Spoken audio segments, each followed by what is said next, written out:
Alrighty folks, this is Lurch from Ireland Gaming and welcome back to another episode of From the Depths. We're here for a quick PSA update on the new patch. Everything has been sort of, winding down after Christmas, all returning to normal, and Nick is back in action and working again on a Devtest branch. So we're here to just update you on some of the things that are in the latest Devtest build. There are a couple of interesting ones. I'm actually here with Ruger because Ruger got a new mic, i.e. my old one. Say hello, test it out. Hello. Oh, look at that. That's a lot better, right? He's using my old microphone, so it should be a vast improvement over the crappy little necktie that he was using before. So yeah, well, it wouldn't be hard. Pretty sure Monkey could build something better. Anyway, we'll move on with the some of the minor changes that have been added to the patch. Now, I've got a fairly simple list. Most of these are just going to be a quick update. Missile laser aiming is slightly better, so laser designators are just a teensy bit more accurate. There's been a bug fix for firing constraint that only use the elevation axis. Now, most people probably won't even be aware of this, but in some cases, you could run into trouble with that. It's now fixed. Another really great change is loading a shell directly into the firing piece no longer gives that really annoying shell is too long message for those no autoloader cannons. So that's a really nice change. Battery power will not be used to run generators to charge batteries in the absence of fuel. And that was previously a feedback loop that if you ran out of fuel, it would start using the battery charge to power your engine to recharge your battery, and it would end up just burning away your fuel in efficiency, or your battery charge. Another minor change, aerial AI is less likely to lose altitude when it's moving to a waypoint, so AI improvements are always nice. Now, there's a couple of more interesting things that have happened. First up, there has been a change to the shield projector block, and we have one here. I'll have a look, and there's now a complex controller button. So you can now configure a complex controller input to turn your shield strength from 1 to 10.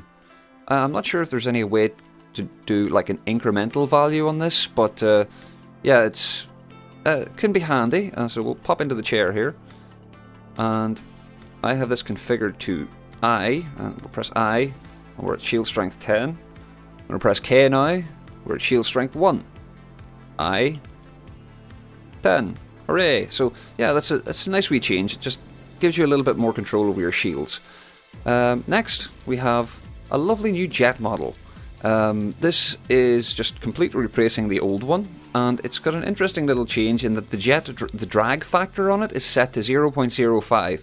Now this is actually lower than a 4-meter slope, so it doesn't penalise you as heavily for having it in the airstream. So you can, like, if I was to put one at the side here, and the air coming down here, normally you'd want to have a slope or something in front of that to reduce your drag. Ruger, stop pointing that gun at me.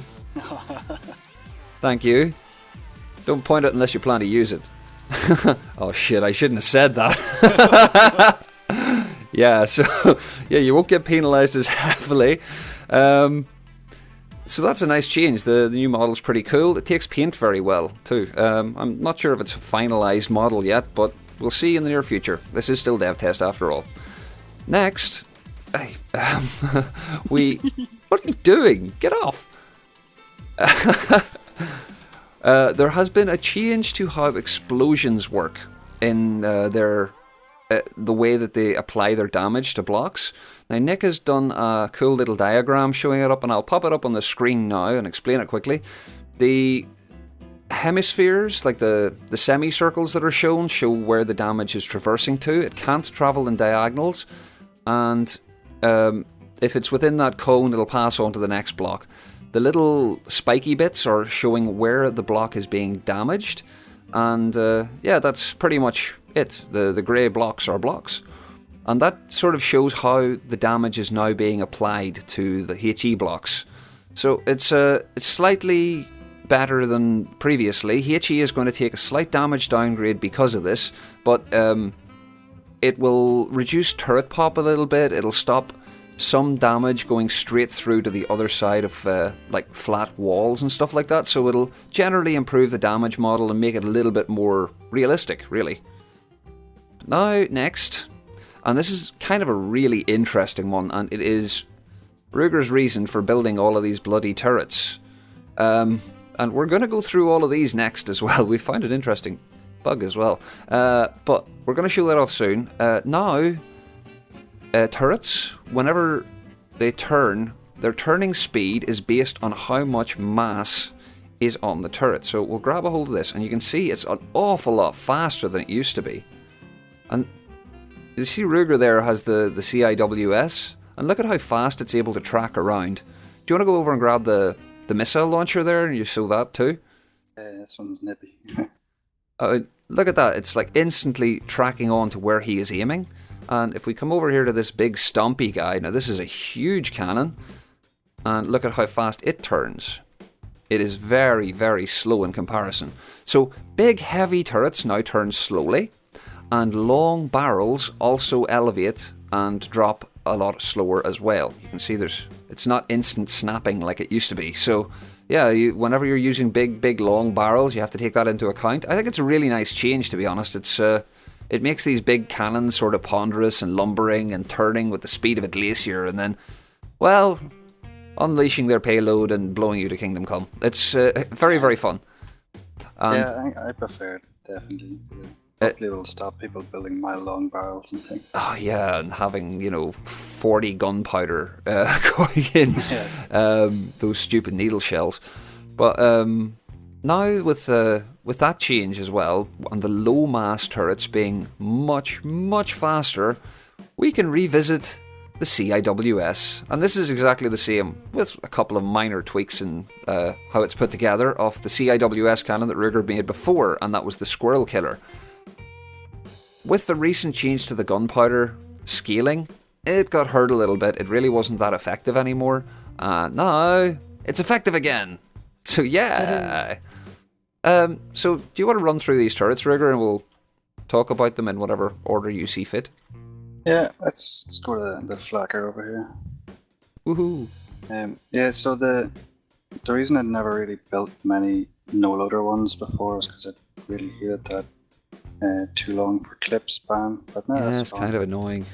I can make pretty powerful, small, compact guns. So I decided to make a homage to an old World War II Flacker gun and built this thing here. It looks pretty badass, doesn't it? Yeah, it's pretty cool. It's also pretty effective as well. It will eventually down a squirrel. It's not as good as the CIWS, but it will do it. But it will kill most stuff as well. So these are like 120mm flak shells, so I think it's like two flak pieces. There's the shell there. I'll bring it up on screen for people that don't recognise all the components. It's 3 gunpowder casing, a timed fuse, and 2 flak warheads. And these are configured with the timed detonation, and they have a laser targeter here. And each of the cannons has a laser targeter each set to 0, and that will configure each shell that's fired to explode whenever the cannon wants it to. So it will airburst, essentially, at the right time. Yeah. So swiftly moving on, the CIWS Mark II. Hooray!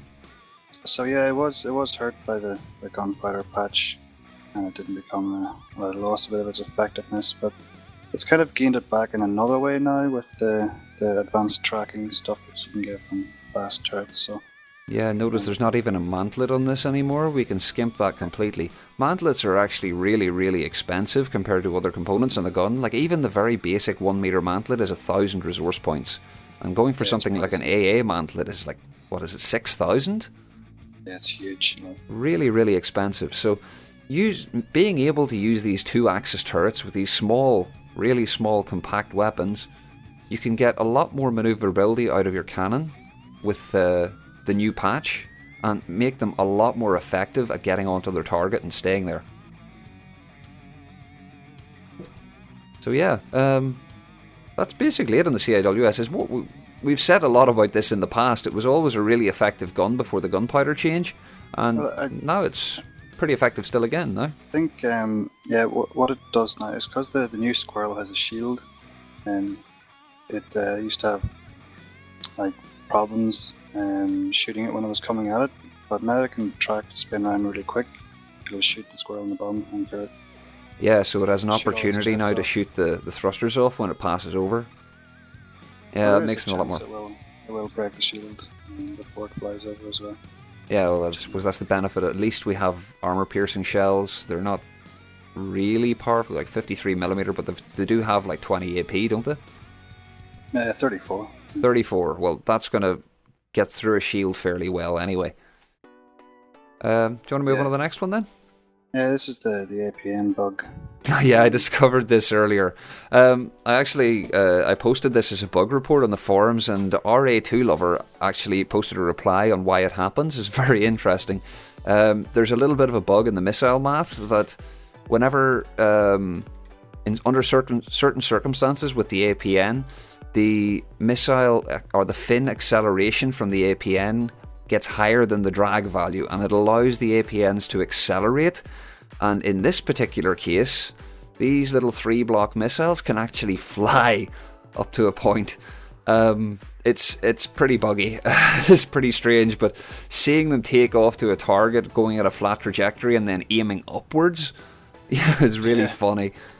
You can actually chase and kill squirrels as well. Yeah, I've killed a couple of squirrels with them. It's very funny against dusters because it tends to shoot them in quite a low trajectory, and then, about 40 or 50 meters away, it starts to coast upwards and hit it in the belly. It's very, very funny. Yeah. So, this thing's kind of funny. It is actually pretty good. It is, yeah. It's surprisingly effective. So I don't know how long that'll last. But I would say that bug will be fixed fairly soon. But yeah, so I wouldn't go building all of these on your ships yet or planning out on cool areas to put this. It'll probably be fixed. But yeah, fun with APNs. So, what else do we have? This is standard anti-squirrel missile. I call him a squirrel hunter. Doesn't use Lua, which is nice. None of this stuff uses Lua, so... this here will kill a squirrel before it gets close to your ships. Just uses TPG and variable thrusters. It's a single warhead, but it's enough. Cool, yeah, well you only need enough to disable the squirrel normally, and then it'll take it out. This is the missile configuration. There's 2 fins, variable thruster set to 1200 thrust, and a 0 ramp time. And I think it's the 0 ramp time that's really important on this, isn't it? Well, it's to get it to turn into... because it has a 1 turn, so... Oh, right, yeah. Like, turning speed is based on thrust, so ramp time doesn't really help on vertical launch systems. So. Cool. Oh, yeah, that's a very effective squirrel hunter missile, and it's great without Lua, you say, yeah? Yeah, it doesn't need Lua. The only problem is, when the squirrel's overhead, it's pretty much useless. But so it has to be used when the squirrel is closing, yeah? Yeah, if a squirrel is about 1 kilometer out, this thing can... I have seen it take out like 3 to 4 squirrels at once. Holy crap. That's really... What, with just these 4 racks? Yeah, just these 4. No way. That's in extreme cases, but generally if you set ignore salvage, one will come in and AI dead, and then the next one will just switch target and AI dead that one, and the next one will switch target, so on and so forth. Yeah, that's very good. So this might actually be a more efficient method for killing squirrels than the CIWS is. Like. Yeah, this is the most RP efficient way to down squirrels. Yeah, missiles were always very good at it, but we used to use Lua thumpers. They were exceptionally good. Yeah, they still are, yeah. Yeah, they're a lot of fun. But yeah, when the squirrel's overhead though, it's pretty much useless. That's where you want the CIWS. It doesn't have that problem. Yeah, because whenever it passes over, it's able to shoot it in the ass and take the thrusters out. So yeah, that's... well, I'd say the best situation would be to have both, right? Oh yeah. And nothing's getting through. I have another version of it as well. It has 3 fins, and it's good. Cool. So anyway, jump onto this bigger turret here. Okay. So this is here as an example of how big AA turrets now aren't as effective as the little ones. This is an AA turret I used to use quite a lot. It uses quite a controversial sideways clip thing. Yeah, we're not sure if that's staying or not yet. I'd love to see it stay. It's about the most efficient way to build 1 meter regular autoloaders because you can get 3 on sideways. Yeah, I like it for 1 meter autoloaders because it opens up new options, but for the other autoloaders it looks totally kinky. Yeah, you can actually do this with 2 meter ones as well because of the way that the blocks attach to each other, but Nick has warned me against using it. He says, "Don't do that, it's wrong." Yes. So he's going to fix that in the future. But I'd like it to stay on 1 meters because there is things that do it, like the P90 and stuff like that. Yeah, because it's actually got an unusual rotation mechanism for the clip injection, doesn't it? Yeah. But this was a nice turret anyway. Yeah, it's now a wee bit less effective because it's turned slower and its mantlets are slower. But it does feature barrel defenders, which is pretty nice. So at least half its barrel is defended with metal. And I'll talk about that in a future video more in depth. But it's a nice feature. Yeah, it's something very basically it defends your barrels. Simple as that. Yeah, so if you take damage at the base of the barrel, like the whole end of the barrel doesn't pop off, it just repairs one bit and then it's back. Yeah, it's very handy. But that's basically it then, is it? Yeah, pretty much. That's all the stuff. Nice one. Yeah, it's just examples of non-Lua systems for killing things like squirrels and whatnot. Coolio. Well, I will grab a copy of this platform and I will save it and put it on my Google Drive for people. So I'll have a link to this platform in the video description so you guys can download it and use it yourself if you want to have a look at these examples. There's not really much point. Oh. What? Remember the little repair orb I used to use in testing? Yeah, 1 second. Oh, that. Yes. What are you doing? See my little repair orb? Yeah, I used to use this in the testing. Oh yeah, I remember this little fella. It looks badass. Well, there's been an upgrade. Oh, there's an upgraded version? What? That? Can you? Oh. Yeah. Where is it? Where? Oh, for God's sake, Ruger! It's not just a repair testicle; it's repair testicles. So had to be done. Am I allowed to show this on YouTube? Well, I didn't put hair or anything on them, so that's alright. It's even got the wrinkles, man. That's pretty suggestive. But there you have it. Your very own repair testicles. I think I'll grab that blueprint too. So anyway, I really hope you enjoyed the episode. Any likes, subs, or comments are really, really awesome. I love hearing from you guys, and I read every single comment. Do you want to say goodbye, Ruger? Bye-bye. And goodbye from me. As always, take it handy, and have a bloody good day.